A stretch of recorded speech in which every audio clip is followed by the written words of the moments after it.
Hi everybody, it is Stephanie with Mental Health and Healthy Eating. I've been going through some health issues related to my PCOS, so I thought I'd kind of talk about my history with PCOS, the symptoms I've had the most, kind of talk about my future fertility journey we'll be going on this year. And if you guys would like to share any tips and tricks that you guys have had to deal with symptoms of PCOS or fertility or whatever advice you could give a girl. Backstory, I got diagnosed with PCOS at about 13 after having a couple years of having really heavy long periods mixed with not having it for months and then going for a month and a half at most. So like I said, most common or most consistent symptom I had is heavy bleeding. Like I said, I started my period about 12. Right off the bat was having periods, heavy periods, going through pads within hours, having used the really thick pads, going for 10 plus days. Then I skipped for 3 months, then went for a month and a half, and this became like a consistent thing. My mom obviously had some concerns. I think her biggest was she did think, even though I wasn't having sex, I think my mom, seeing at that time teenage pregnancies being relatively high, having curiosities, but also seeing that I was in pain, took me to OBGYN, blood work, symptoms checks, discussions, tracking, ended up having an intrauterine ultrasound, which at 13, 14 is not comfortable. Because at the point, like I said, I had not had sex. I was a virgin. I had not even kissed a boy at this time. But they saw the cyst and things that matched up with PCOS. Another one I've had is the obesity weight gain. Kind of when that puberty hit, even prior to period, just going through puberty in general, like that 3rd grade, 4th grade, that's when I started putting weight on. Once I actually had my period, body weight or weight gain, really, really started up. I had liver enzyme problems because of the weight that I was at. Chances of type 2 diabetes, just obesity in general. Didn't do wonders for my self-esteem.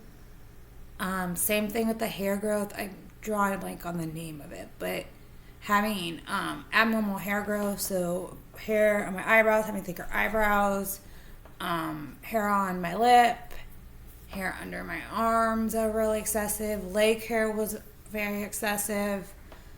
I had the darker patches, and I still do. It's not as bad as it used to be, but I used to have really the dark patches around your neck, under your armpits, elbows. It's a lot better than it used to be, but other symptoms. I would get like fibroids in my boobs. That was also just a common thing in my family. So I never really equated it per se to PCOS, but I'm pretty sure it probably made it bad. Thin, not thick hair. Those are the major ones I dealt with. I know there's a lot of different symptoms a lot of different people experience, but those are pretty common ones I've had. Like I said, at the beginning of the video, fertility. My experience with birth control, like I said, I was probably, I want to say freshman. I had started taking the pill. It took that for majority of my high school. It was not very effective. It would work for a little bit and then it would stop, and I don't know if it was the right dosage. I was on quite a few different ones. At one point I was put on metformin for my weight. I know it is successful for some people, but it was not successful for me in weight loss. I had lost a little bit, but not anything of grand nature. Senior year of high school, I did get an IUD, and that by far has been the most effective. Most effective birth control I take. It pretty much got rid of my bleeding, my periods altogether. I would have breakthrough spotting here and there, usually within the first couple months of having it. Like I said, here and there. I had an IUD put in twice. I did notice a little bit heavier bleeding when it was about to change. Let me see. Then I did go through my eating disorder. And also I think it goes with the body dysmorphia. I've noticed a lot, through my group chat, that is a common thing that people have with PCOS, is the body dysmorphia, that can lead into eating disorders. For those that don't know what body dysmorphia is, the easiest layman's term for it is, you see me, I'm probably, I think about average size. I don't think I'm pretty or not. Everybody thinks people are pretty in different ways. But when I look in the mirror, I still see 248 pound Stephanie. And logically, I can look in the mirror I'm not 248 pounds, but I feel 248 pounds. I notice the thick skin, and the loose skin on my legs, the loose skin on my stomach. When I'm bloated, when I think I have a very fat face, body dysmorphia is you're seeing something in the mirror that other people don't see. And you kind of fixate on that. And I think that's one reason I was so attached to the scale during my eating disorder. Obviously, just having an eating disorder, you're constantly want to know your weight. But I think it was also kind of a relief every morning to stand on the scale and see that I wasn't 248 pounds. Now, was that a good comfort thing to have, or a comfort item to have? No. But I think I needed to logistically see that I wasn't 248 pounds. And then when I see it going down and that I wasn't going to gain it back was also a big comfort thing for me. But, I kind of lost where I was going with this. But yeah, so the body dysmorphia, not liking my weight. So going to the eating disorder, that's what I'm sorry. So the eating disorder, I ended up, like I said, I went down from 230 to pretty much 120 in a span of, I wouldn't say that, 190. I really went from 190 to, because I had lost, so the year and a half total, I went from 230 to 120. But the biggest time, or the smallest amount of time, but the biggest weight loss was in a total of 9 months. I went from 190 to 119 in a span of 9 months. That was the biggest time.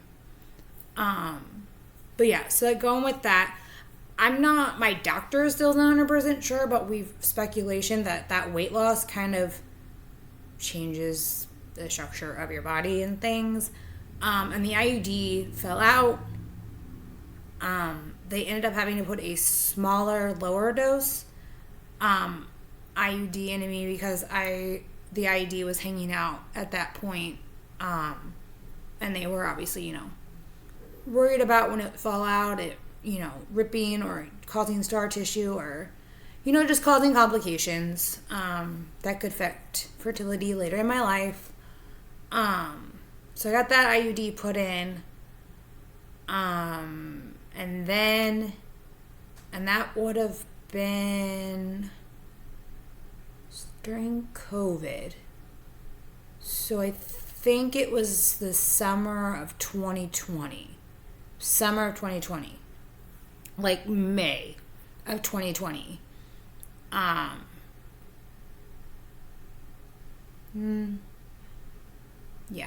May of 2020. I had that IUD put in. Ended up losing that one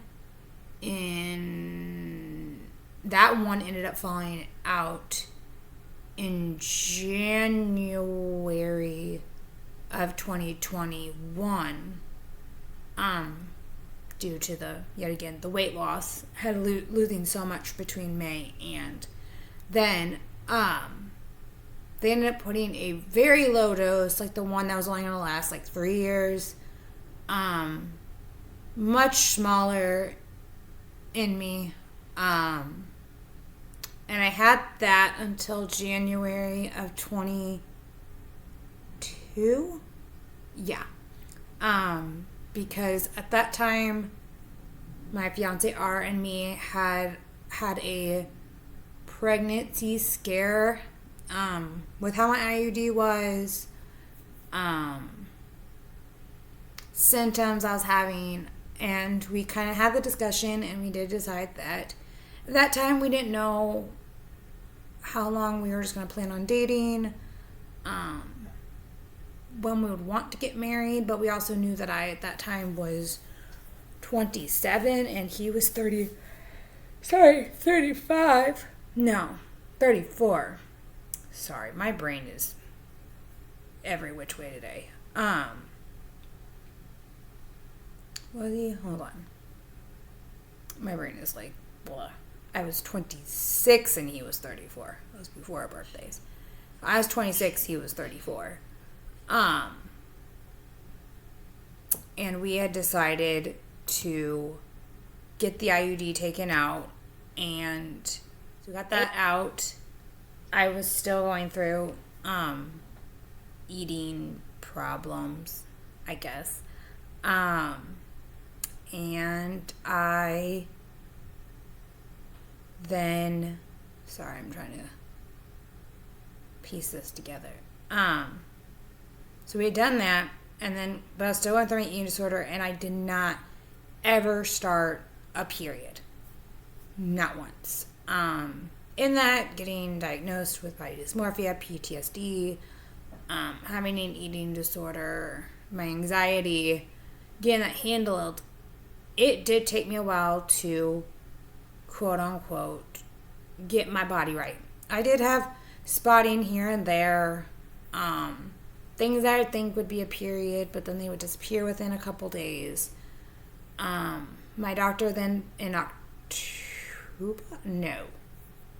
August of 2022 had put me on, I never say it right, progesterone. And I took that, and that was hard on my body. Like, that hit me, I'm not gonna lie, that was a ton of bricks. That hit me like a ton of bricks. I was sick, I was bleeding heavy. It lasted for about 2 weeks, and then I just stopped. At that point, she had asked me, no, I take this back. I went in August for my well woman, and she told me to wait 3 months, and I took it in October. I'm sorry. In October, I had taken, I went for a woman. They then told me to wait a certain amount of time and then call back. And then I took the progesterone. Yes, you know what I'm saying. I took that, had a very thick period, then asked me to wait until the new year. I had then waited till the new year. We then went back in, and she asked me, realistically, when did I want to start trying to have kids? By this time, my fiance and me were engaged, and I said, realistically, wouldn't want to start trying until after the wedding, so into July, beginning of August of this current year. She said, okay, let's put you on birth control, and that's by far was very, very successful. Having periods, I did have one heavy period right after I started the pill. She went into an ultrasound. She thinks it was just like built up lining. I ended up stopping. She looked, my cysts were really good. And she said we were going to start letrozole come August, and I'm really excited.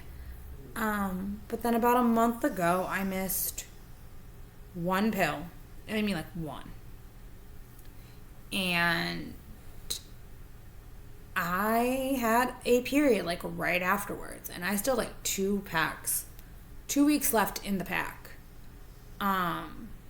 Really heavy, clotting, cramping, could not breathe almost. And it stopped, but then right after that, I was very nauseous. I don't throw up. I was throwing up. I had like TMI. I was constantly going to the bathroom. I was super fatigued. I was always hungry. I did take 3 pregnancy tests. They were all negative. Even went into like ovulation tests and nothing was happening. So I didn't really have a reason for it. And then last week, I had my period again being on the sugar pill. Yet again, same thing, very heavy bleeding, sick to my stomach, clots that were very big were just falling out of me while I took a shower. This past Thursday, I told my doctor, and I'm going to get an ultrasound done. And then she upped how many pills I was taking a day. So I was taking 3 pills for 3 days. I'm taking 2 pills for 3 days, and then I'm supposed to go to 1 pill a day until I go see her. But yeah, I'm a little scared, a little worried, that something's going on and it's gonna affect us starting to try. I mean, if the pills hit me this hard, I am worried about how letrozole is going to hit. Scared of how many rounds I'm going to have to go through. Yeah. Just a lot of fear and unknowns, and having friends that are pregnant right now and going through a lot of hormones and a lot of emotions. It is hard, and it's hard. It's just hard. It's hard seeing something you want so much, because I do want to be a mom and a wife, and seeing 2 of your friends being wives, starting motherhood, being pregnant, being happy, having ultrasounds, finding out what they're having, painting rooms, buying things, having baby showers. It's just kind of hard. And you can't help but be selfish or feel selfish for feeling jealous. And I don't know. I mean, like, if you guys can share in like comments, like, is it okay to feel jealous, especially when these are like one of your closest friends? Well, 2 of them being your closest friends. And like, should I feel like I'm being selfish for that? Or I don't know. It's just like a lot of feelings in trying, and I don't want them. I'm gonna love these babies. Like, they're, like I told you, that these are my friends. Like, these are my friends' kids. I'm gonna love them. It's just seeing them experience something you want, you just can't feel but envious. That's a good word, like envious. So yeah, like if you guys have any like tips and tricks on how not to feel that way and anything you experience with letrozole, just like sharing anything you can that could benefit maybe or help me, that'd be great. I know this one's a little bit of a shorter video, but thanks for watching, and I hope you guys have a great afternoon. Bye.